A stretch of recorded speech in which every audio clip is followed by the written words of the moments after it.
There are a few essential things in life that can make us or break us. The education that we receive from our experiences are valuable to us if we know how to use these experiences in the right way. Often we see the negative experiences losing when in fact it could be nothing more than something that prepares us for what's next. We can fail at something, but inside the failure, we can learn from it. That can make us better in the long run. Relationships are the same way. If we learn from previous relationships what not to do in our future relationship, it can go a long way toward fixing the problem. The Relationship Therapy Podcast will give more context to the listener in this episode.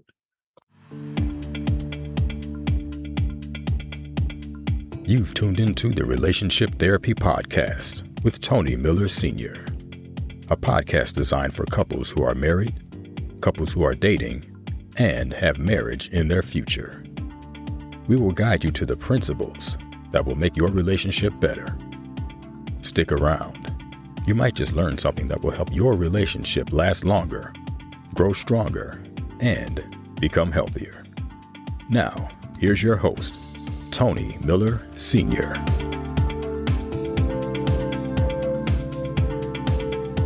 Hello, everybody. This is your host, Tony Miller Sr., and welcome to another episode of the Relationship Therapy Podcast. I'm excited to have you back this week as we ask the remaining 3 questions that need answers about relationships. I am sure that you enjoyed those 3 questions from last week. Matter of fact, let's do a quick recap of what those questions were.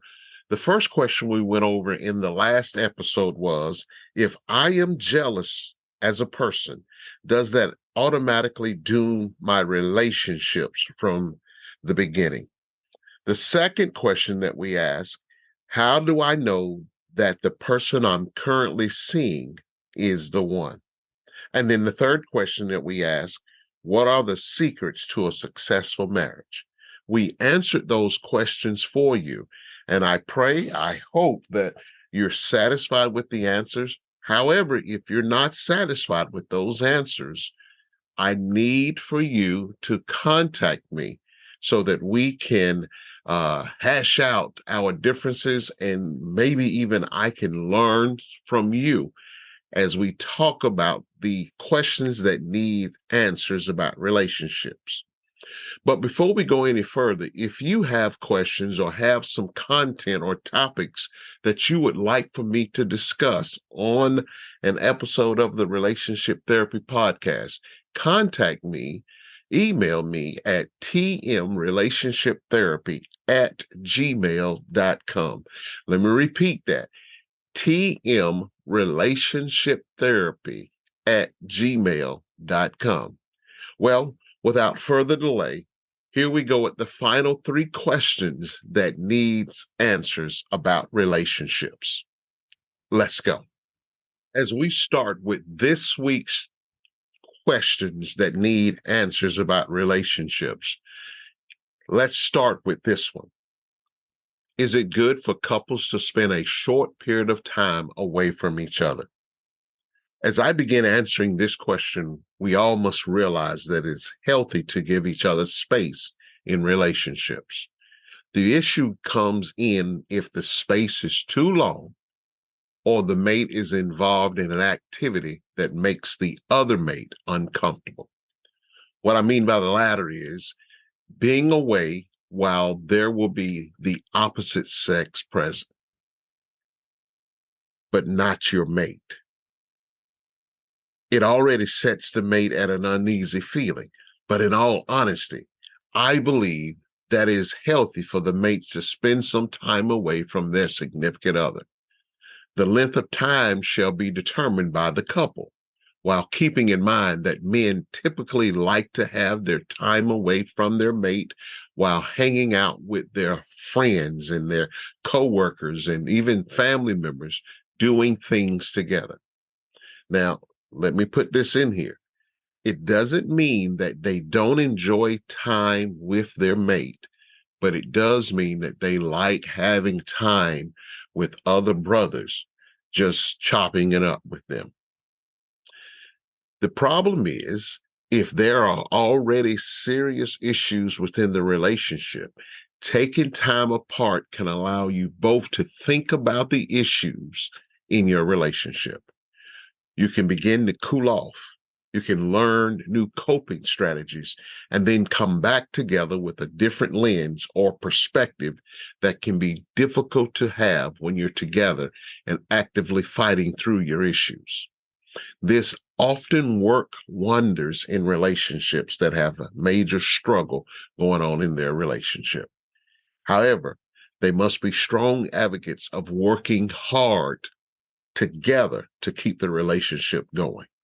There is something about being apart from each other that brings about a deeper appreciation to the person that you are in a relationship with. Now, I must admit, this is not a separation. It is just space. But space should be with families and friends so that you can talk those things out if you need to with them. If the truth be told, it is a must for everyone in the relationship. So my answer is yes, getting some space from your mate can be beneficial, but you got to set some boundaries. If those boundaries are not set by both mates, then it may cause more problems than expected. Let's go right into the next question.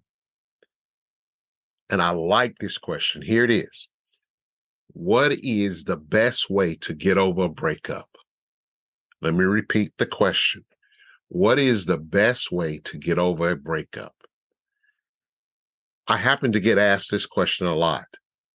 I know that the answer is not, and that not immediately jumping into a new relationship too quickly. You haven't had time to heal from your brokenness. Depending upon how the breakup went, there will need to be some time for you to rest and recoup about what happened in that relationship. Before you start to seek someone else, you need to get over what you just came from. And if you started too fast after a breakup, you could end up damaging that new person with all the hurt, pain, and baggage that you carry. We all have baggage that we carry. Let me put that out there. We must drop some of that baggage before we try to initiate another relationship. We must heal first and then proceed for the benefit of any new boo that we may have. But here's what you need to do in order to get over a breakup. Number one, take ownership over your part in the breakup. Too often we place all the blame on the shoulders of our ex instead of taking a long, hard look at ourselves and what part we played in the breakup. Number two, retrieve who you are. And this is so important. This is giving yourself an opportunity to get back to being who you are as an individual. A lot of times we lose ourselves in relationships and we need to catch back up with self. It's healthy to recoup yourself.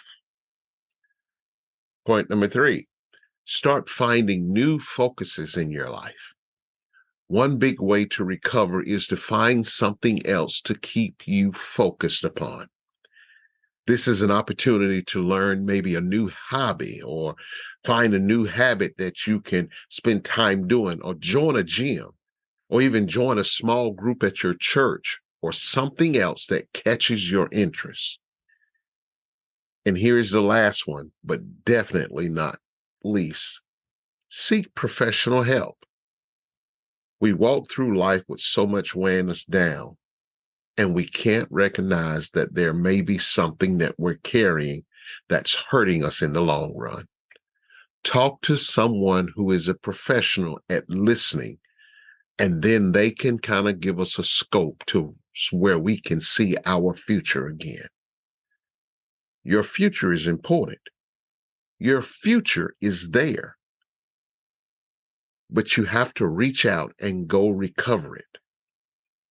Don't sit around and wallow in pity because of the breakup. And now we're at the final question. And this is another big ticket question. Here it is. Is it okay for your significant other to have a friend of the opposite sex? This particular one should have a nationwide survey attached to it. In my research, I have found that there are varying opinions regarding this subject. To me, I am not in favor of this from my standpoint. Still, I understand that others have no problem with it at all. I know a brother who had his female friend standing in as his best person during his wedding. I'm not sure whether his spouse was okay with it or not, but it happened and everyone seemed to be okay with it. This can be a touchy subject, as some have stated when I've done research. Obviously, it works for some people. However, I think that's in the minority. Too many negative things are possible when it comes to having this relationship. Again, I'm not saying it won't work. It's just that it don't work for me. I don't want to be a part of that. Let me give you some possible good, or let's say some bad information of what could happen with having a friend from the opposite sex and how it could affect your boo. Here are the negatives in your mate having friends of the opposite sex. Number one, there is too much emphasis put on the other relationship. That means you are paying more attention to your friend than you are to your mate. Mates typically want all or at least most of the attention in the relationship. When it seems like your mate is prioritizing their friend over you, then it becomes a huge problem that could totally destroy what you two have built together. Second thing I want to look at is when activities are hidden from the mate. When you go to great lengths to having experiences with this friend of the opposite sex, and your mate doesn't know anything about it, it poses a problem that puts a big question mark in front of your mate. They should never be surprised by any activity with your opposite sex friend. All you're asking for is more and more problems, and it's not going to be beneficial in the long run. Here's a third thing. When you're trying to force your mate to be friends as well, it hardly works anytime we try to force our mates to do anything. This will become an even bigger wall of concrete when there is forcing going on. It may lead to arguments that hurts your main relationship. Why chance it? These are situations that hurt your mate.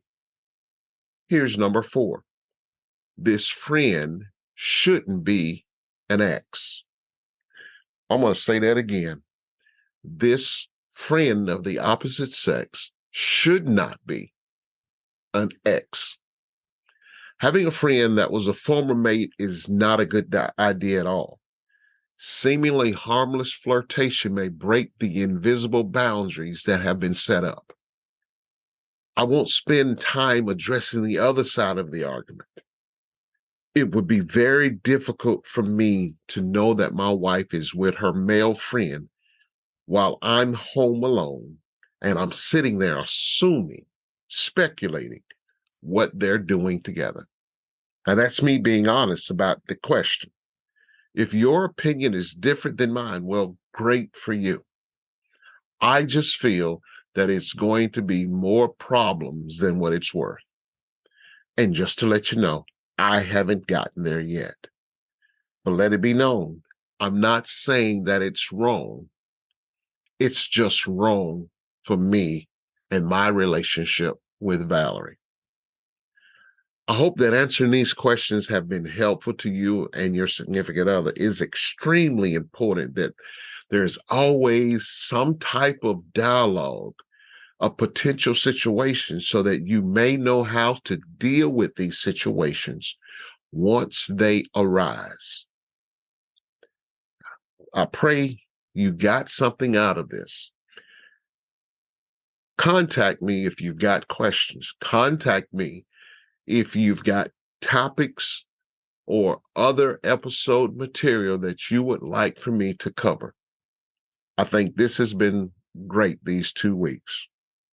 Well, that's all I've got for you today.